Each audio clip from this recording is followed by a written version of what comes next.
Good day mga idol! Narito tayo para malaman ang katangian at kasaysayan ng Drapa Bloodline. Ang Drapa Bloodline ay isa sa pinakasikat at pinakamatagumpay na bloodline sa modernong karera ng mga racing pigeon. Ito ay nagmula sa Germany at binuo ng bantog na breeder na si Andreas Drapa, katuwang ang kanyang ama na si Walter Drapa. Katangian ng Drapa Bloodline, napakabilis sa short hanggang middle distance races. Malakas ang katawan at mabilis makabawi pagkatapos ng karera. Napakahusay ng homing instinct kaya mahusay umuwi kahit mahirap ang kondisyon.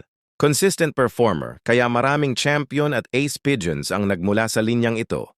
Magandang breeder kaya naipapasa ang kalidad sa mga susunod na henerasyon.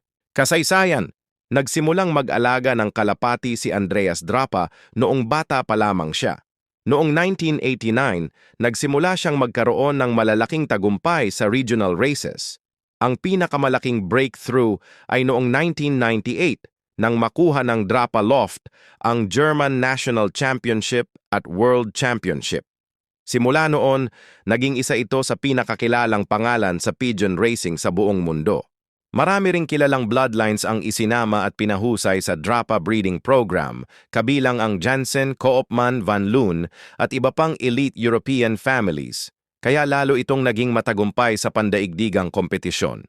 Kaya kung gusto nyo pang maraming kalapati tips, huwag kalimutan mag-follow, react, comment at share sa AD28 Lofty TV at pakisubscribe sa YouTube channel ko para lagi kayong updated sa mga post ko.